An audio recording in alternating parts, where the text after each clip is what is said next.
And we are live. Welcome to our 32nd episode of Wicked Connected. Today, our title is Know Thyself. And today we are talking to Cole Young. He is a commercial real estate broker, but also is the founder, owner, and lawyer of Woodward Cass. So we're going to get to that a little bit later, Cole, because I want to hear your story about your new journey with commercial real estate. But what we normally do here is start with an event that you went to recently. Tell us a little bit about it and why you liked it. Okay. Can you guys hear me okay? I'm always nervous that I'm just like talking Yeah. into the abyss. Okay, great.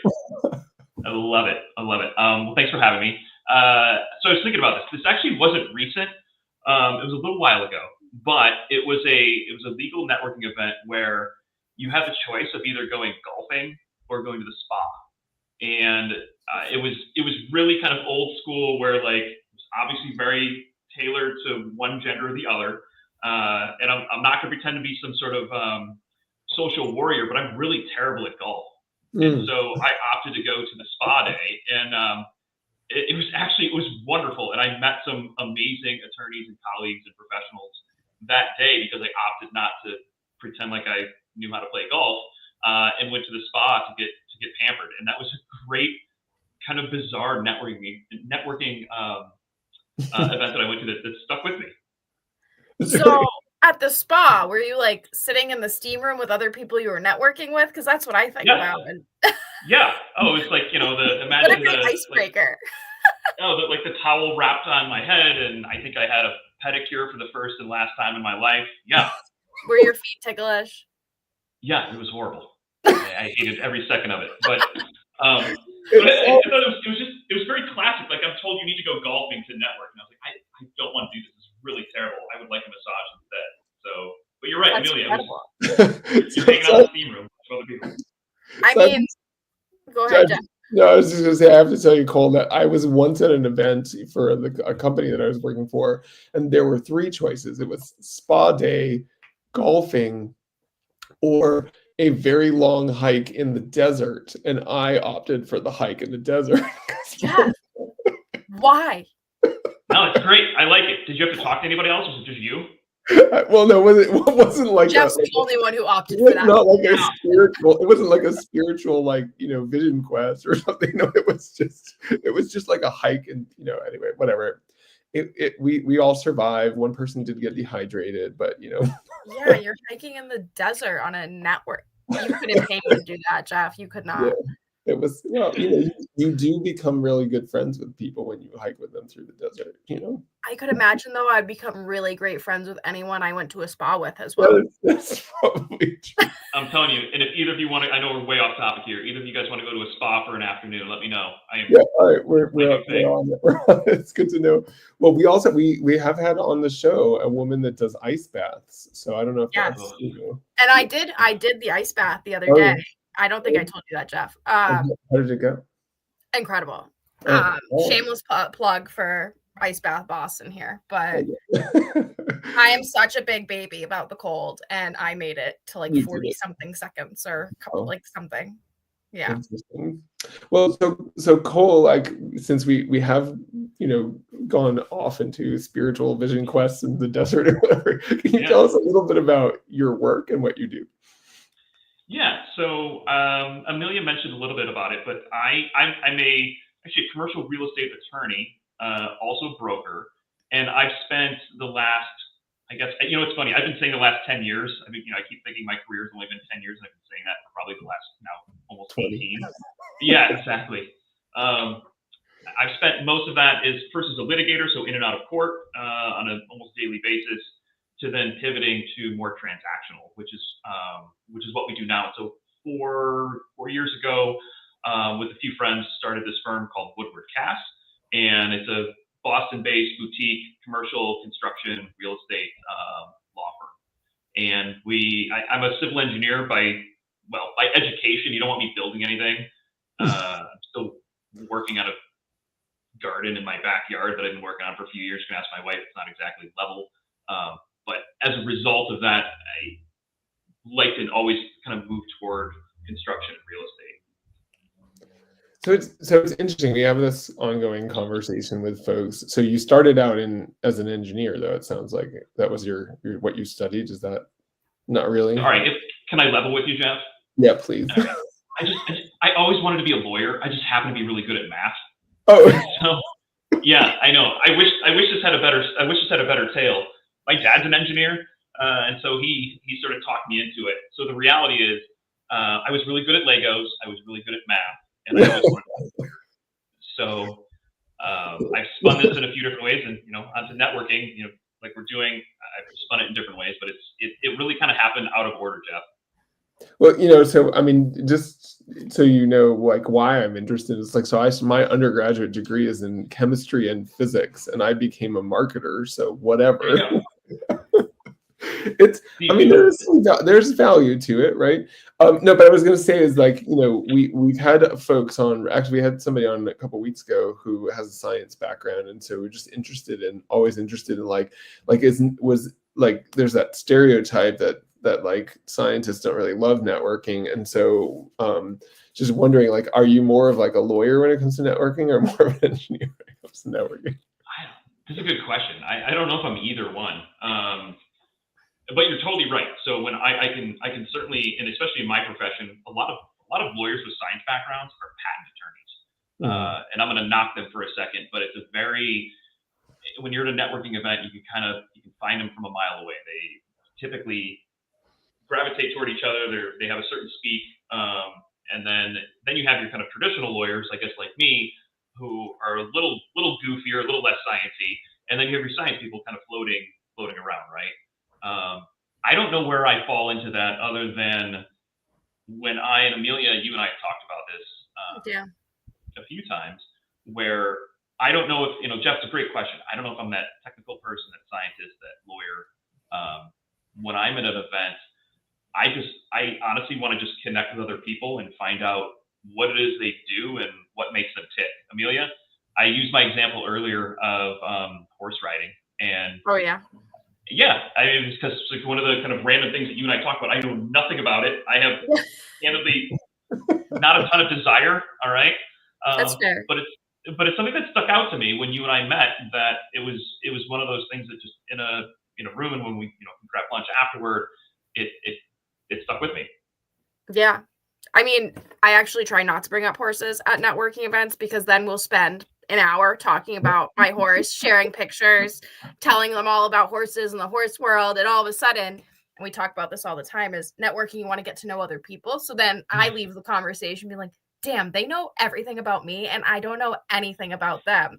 So it's like one of those things I have to keep in my back pocket for when there's a lull where someone needs to just have a conversation starter. And that's always a great one.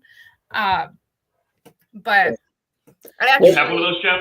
Jeff, I want to ask you, do you have I have some really silly ones. Do you have a go-to, like, I'm Jeff, this is my kind of obscure thing that I like to tell people? Well, so right now, I don't know if it's obscure, but I would say, so my brother and I started a company in September that called Twinning Edge. And so he's my twin brother, of course. And so, and we do marketing. And so that usually is that's sort of like the little factoid about Jeff that kind of, people like, oh, you're like, it's actually funny because people are like, oh, okay, so you and your brother started a marketing agency. It's called Twinning Edge. And then they're like, oh, that's interesting. And then they almost always like, oh, so are you twins? I'm like, yeah. But anyway, that's the story of my life, So, but yeah, that's probably my, I don't know that this is an obscure fact. Although I will say the other day I was at a networking event in Waltham, and my brother was there with me, and it's interesting when your company is called Twinning Edge and you're networking right next to your brother. The branding is awesome, right? People. Oh, I bet. And you guys look. I mean, you are very chemical, so yeah, we do. So anyway, yes, but well, so I'm really interested if I can ask you. So the title of this episode is "Know Thyself," and that came from the stuff that we asked you to fill out in advance and whatever. But and Amelia probably doesn't even know, because I I don't know why I don't share this information with them, but like what you said. But I would be fascinated to have you talk. I kind of understand, why you said that, but I would love to have you talk a little bit about like what's the thinking behind that idea of know thyself. Sure. Well, first, I thought it sounded cool. So, It does I sound mean, cool. okay, all right, cool, good. All right, then I'm done. I think there were a couple different directions that it could go in, Jeff. I think the biggest one for me is that, and I took, in getting ready for this, I actually watched or listened to a few of your other podcasts recently, and I've heard some great stuff from people. I wanted to make sure that I didn't just duplicate that or repeat what they said, right? Which is, be yourself and do what works for you. And so I'm like, all right, how do I say that, but kind of try to make it like a finer point. In here, it is, if you're a generalist, so say you're like me, I'm an engineer, I'm a commercial real estate attorney, but I'm kind of a generalist. I mean, I'm not, you might call me, Jeff, I don't know if you're going to need to build or buy a piece of property, or Amelia, if you're going to, start swinging hammers anytime soon. You may not necessarily think to call me, right? Or it might not pop in your head immediately because I'm more of a generalist. So to this know thyself, I know that what I offer is a little broader. Whereas some people have a very specific niche, right? And I used the equestrian thing earlier, Amelia. I'll try to pick, something different. But that one actually popped in my head because I know one. I know the equestrian lawyer in a specific state, and when she goes to networking events, that's frankly what she needs to sell herself as. So let me back up. She and I are, we're in the same room, right? She can continue to say, I am the equestrian lawyer, I am the whatever lawyer, I'm that specific person. Jeff, you and Twinnings, this is what we do. We're very specific. I want you to know to call me. Whereas for me, I'm just another lawyer walking through the room, right? So if you needed to buy or sell a piece of property at that moment, great, maybe that works. But it probably doesn't, because you're not, I'm more of a generalist. So as part of that, I think, okay, if you're sitting there thinking, all right, here's my career, and I'm somebody who is actually, Jeff, help me out here. Let's play a little, give me something really specific. You are the lawyer for no, non-lawyer. Oh, okay. You are the designer of food trucks. I don't know. That's perfect. No, that's great. Okay, that's great. I'm a designer of I'm going to say vegan food trucks that are designed to drive on the wrong side of the road. Okay, this is a very specific business that you and I just came up with. If I'm walking into a room and meeting people with that niche, right? Frankly, I just need to continue to push that. Is my thesis. Whereas for me or somebody like me, so that's what I think of as that's the person.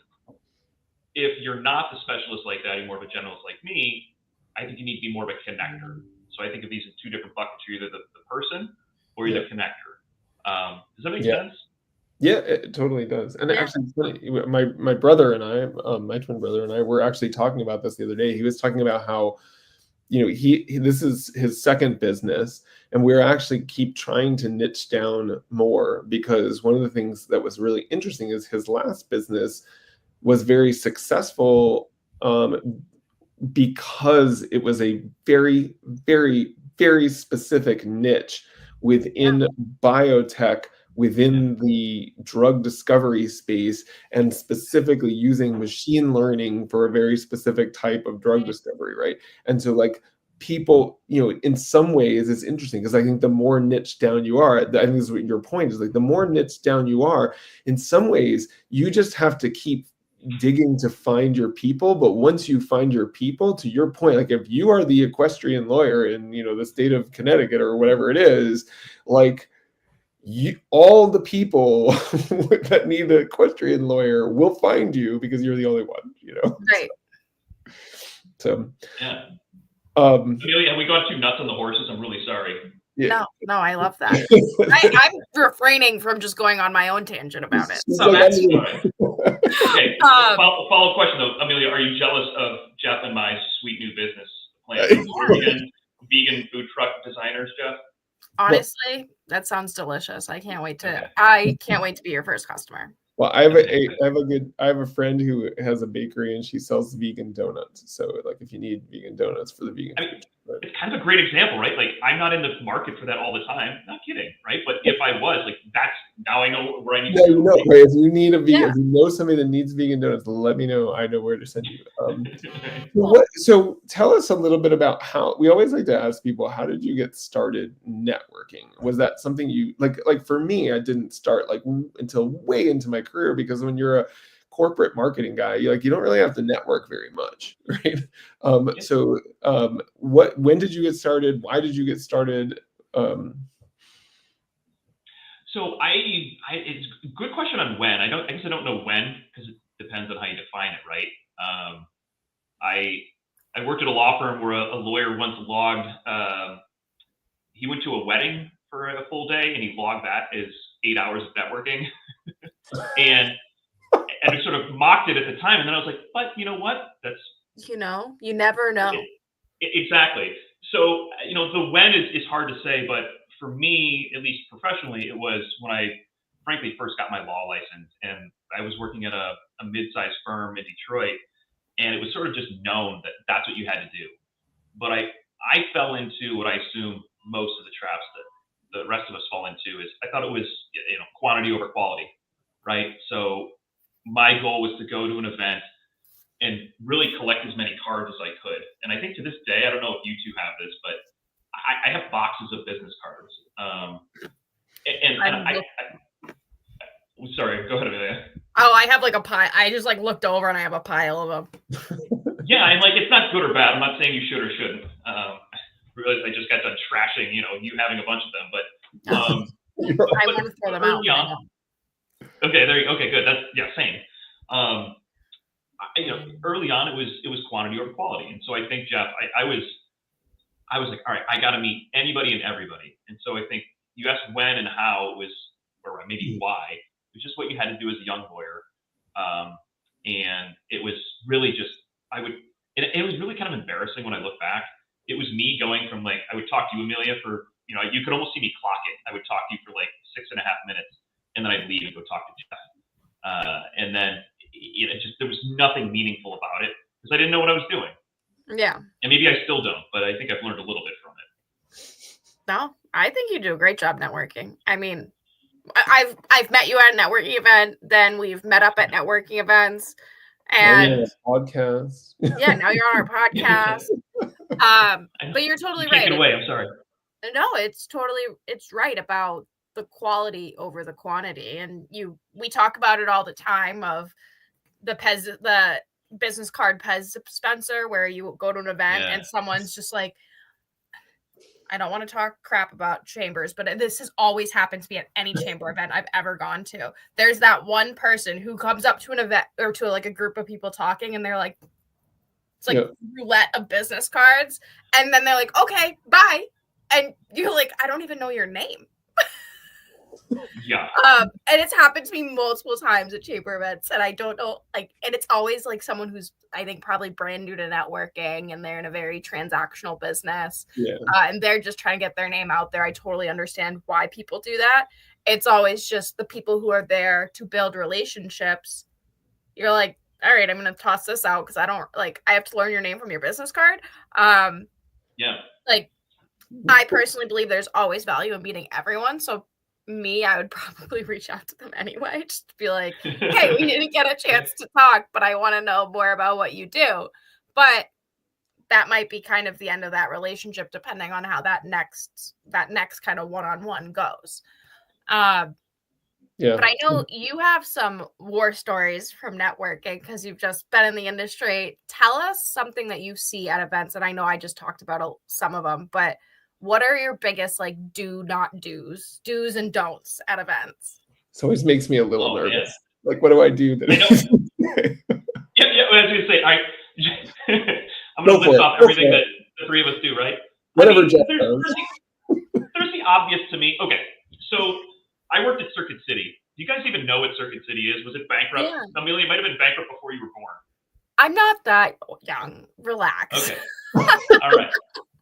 Hey, those compliments. I'm probably older than you are, so I'm like, well. All right. So Circuit City, right? person at Circuit City, and they sent us to sales training, which was actually wonderful. I think I was like 15 or 16 when I went. And one of the things that stuck with me, so this has been, half a lifetime ago, is they mentioned that when you walk into a place, particularly one that's trying to sell you something, so if you go into a furniture store or a car dealership, you walk in and there's what's called a wolf pack, or there's some whatever, it was like a dog pack or something like that. And it was really referencing the salespeople who are all congregated together by the sales desk, right? Kind of, just almost like ready to pounce. And think about this: the next time, this doesn't exist as much anymore. So car dealerships, or trying to think of where else you would really go to like shop and look and have somebody walk Best Buy. There you go, Best Buy, right? And so they talked to us about this wolf pack and how detrimental that is to people walking in. And I think of this in networking, where I will go to an event, and it's hard not to do this because certain people, but I will see a group of 5 or 6 people who are in that kind of wolf pack. They're stuck together and they're not moving. So that was a long-winded way of saying one of the bigger ones that I see are people sticking in these packs and not moving out of them. And that does 2 things. One, it means you're not able to get out and move around if you're the person stuck in there. And 2, if you're the person trying to come in, it's not exactly welcoming, right? I feel it's damaging. It's awkward. But it's hard to break. Yeah. Those are the most awkward interactions you have, is when you go up to that wolf pack and you're like, hey, can I join the conversation? And you realize they've all been friends for like 20 years and they're just there together because they're colleagues, and they look at you like you have 10 heads and you're like, exactly. And it's happened to me more often than right. The only thing I'll say is, like, I once was at a alumni event for the University of Rochester, and I walked up to this woman, like, hey, I'm Jeff, whatever. We had, and like by the time, like about 10 minutes later, I'm like, so like there's like all these women that have like joined the table and whatever, and I'm like, you all know each other? They're like, yeah, we were sorority sisters. I'm like, okay, well, it's been really nice to be an honorary sorority sister with you all. I will leave you to your reunion. Yeah, no, that's absolutely. I'm with you. All right, think about, I was telling you how terrible I am at golf. I've walked into that group and they're all like, oh, talking about that last golf outing. I kind of did the Homer Simpson walk up and then immediately. Oh yeah.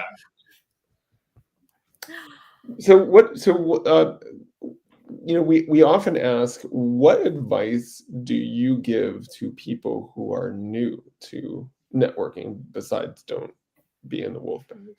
Right. I actually, my advice is to trial and error. So I have a lot of different kind of like, do this, don't do that. Be yourself, quality over quantity. But when I'm working with people who are new to it or new to the profession, I say try a little bit of everything. But Jeff, using our science background, be discerning about it. Meaning, don't just try everything at once in a shotgun approach, but maybe go to an event and try this one approach and almost just stick with it. And if it doesn't work, it doesn't matter. But just try it. And then maybe you go up and introduce yourself to everybody. No matter what happens, everybody you make eye contact with, that's your goal for this thing, and see what happens. And then at the next one, you go, okay, I'm just going to stay in the back. I'm not going to say a word to anybody. And in fact, even if I sneeze, I'm not even going to say excuse me. Like, I'm just going to stand there and see what happens. I think running a few of these self-directed experiments is the way to do it. You find out, hey, this is what I'm really good at, or this is what I'm not good at. I don't know. What do you guys, if you're, if I'm just getting into it, what are you coaching me to do? I say just do it. Get out there and go to an event alone, because especially, I think that's my biggest one. Go to an event alone. Yeah. Because if you are new to networking and you go with a friend, you will be part of the wolf pack most, like 9 times out of 10, because you just don't know what to do. Right. And if you go alone, there's 2 options. Stand there and be really weird in a corner by yourself, or go meet people. So I gotta say this. Oh, sorry, Jeff. No, well, go ahead. But I was going to answer your question as well, so I'm happy to jump in. Yeah, I was going to give kudos to Amelia, but the last time I tried that, she was not happy. So maybe I'll think about it while you're answering that. No, what I was going to say is, there are a couple of things. One is, I think, I agree with Amelia's point about you got to just do it. You got to get out there. just get over the fear and just do it. I think especially if you go, so I actually tell people, I'm like, if you are uncomfortable with networking, go to a networking event for some profession that you have no interest in at all, and just go there. Because what the worst thing that can happen is you piss off a bunch of like, tax accountants, and you're like a marketing person, like, like just go meet some people that aren't really in your field. And you actually might, I mean, chances are you're going to find some pretty good connections if you do that way, because you're like the only person in the room that isn't a tax accountant or whatever. But so that's one. And then I think the other thing I think that I'm going to start talking about more and more now is follow up. Because I always tell people, like, your goal in going to a networking event is not to sell something. You're not going to sell something at a networking event. Your goal is to get a connection that you can make deeper, right, through coffee or whatever it is. And so the follow-up is everything. And I will tell you, so Amelia and our other co-hosts and I did an event on networking at UMass Boston. I have literally got one student, I don't know how many, maybe there were probably 25 students or whatever, one student follow up. And he shot me a note on LinkedIn and said, "Hey, would you hop on a call with you?" I was like, absolutely. I am absolutely going to encourage like this.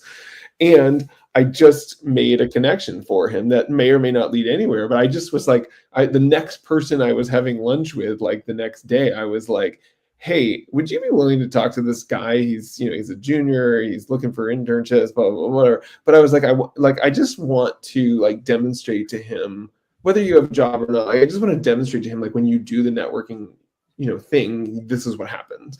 Right. And this guy was like, "Sure, happy to do it," or whatever. And so, by the way, somebody that I had met at the previous event that we had done with Bentley College. So it was kind of a nice, connection there. But I just think, how do you encourage people to like do it? Because when you do these things and you follow up, you actually make connections. Whereas if you don't follow up, you just had a couple of nice conversations. Right. Well, how do you do that, Amelia? Because you were pretty good, but you don't immediately necessarily follow up. I feel like when you and I reconnected, it's like a week or two later. You set yourself a little tickler.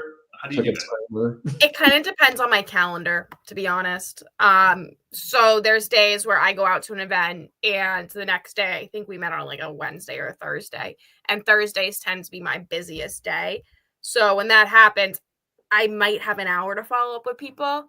But I do say a good rule of thumb is to follow up 24 to 48 hours after an event, but try to schedule something in the next 2 to 3 weeks. Because what happens if you wait longer than 48 hours, and this is, I guess, trial by error. I've gotten busy. I haven't followed up with people in the quickest amount of time before.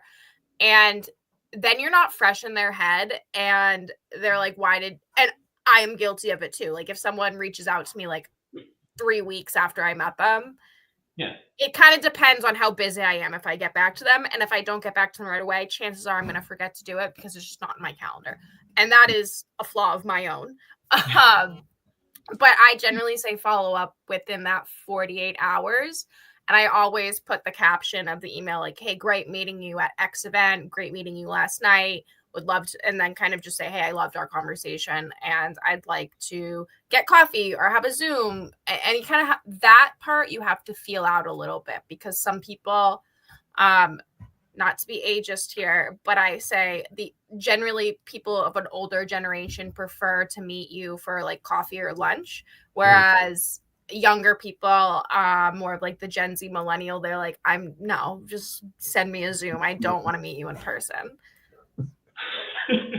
I resemble that. I definitely would rather have coffee or lunch, but it honestly depends on the day for me. It really does. And depends on the person. Sometimes like Cole, we had lunch because I was like, I need to talk to Cole for like 3 hours. I need to sit down face to face with him. But there are other people where I'm like, we're both super efficient and we can get this conversation done within 30 minutes. And we both need our own ways. Yeah. Well, I hate to do this, but we have flown by. This has been an awesome conversation, Cole. We're really enjoying it.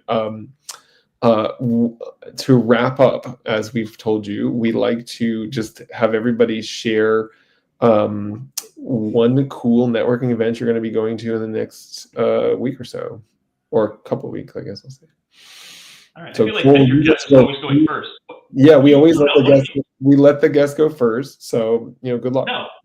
I'm running this thing now. No, I want one of you guys. Jeff, you're going first. I'll go first. All right, Amelia, do it. I have a light week for networking, which is kind of fun. I have one event I'm going to this week, and it's being hosted by SVB, and it is aging. I want to get it right because it's a long title. It says Aging and Climate Change, Innovation, Growing Older in a Warming World. So it's about startups and more focused on like the green tech side of the startup world. And I know SVB generally puts on pretty good events, so I'm excited to meet the team over there. I guess you're going to go last, Cole, because I don't know why you have taken over the podcast. Why you two let me do that? I blame you. I don't know why we let you do that, but anyways, it's cool. We like it. Nobody's ever tried that before, so I like it. Yeah. We just try it. Well, I'll say for me, I'm really excited because I'm going to be a speaker at a symposium in about a week and a half. And I'm going to be talking about AI and healthcare, and really excited to sort of see how that goes and what happens when I'm networking as the guy on stage. So that shall be fascinating. All right, Cole, now you can't get away with it. There's no one else. No, that's exactly What's your cool event? So there's two that I'm thinking of during bio, which is on the 17th and 18th.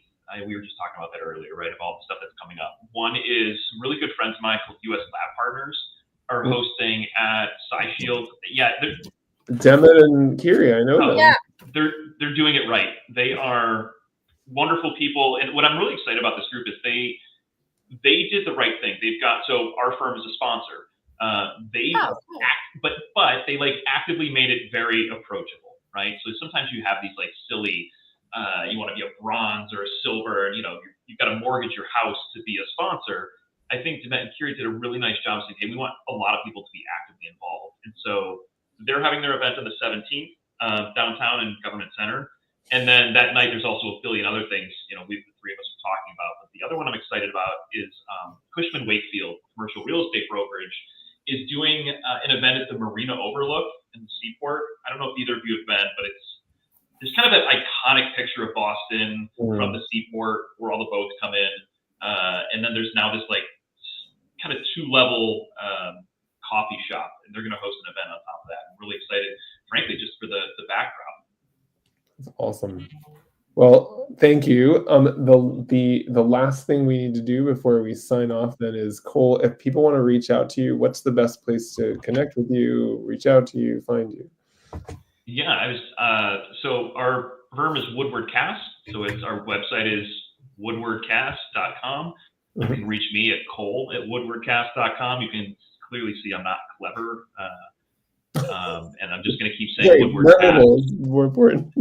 Exactly. So I tell everybody this, even if you don't hire us as a law firm, I love nothing more than talking commercial real estate and construction. So anybody who even just wants to bounce an idea or see what's going on, we welcome that. Awesome. Well, this has been absolutely terrific. Great conversation. Thank you so much. And Amelia and I will be back next week, and I think we might have to start inviting you as a regular guest co-host. God, that would be fun. Guys. Yes, thank you so much. We'll talk to everyone next week. All right, cheers.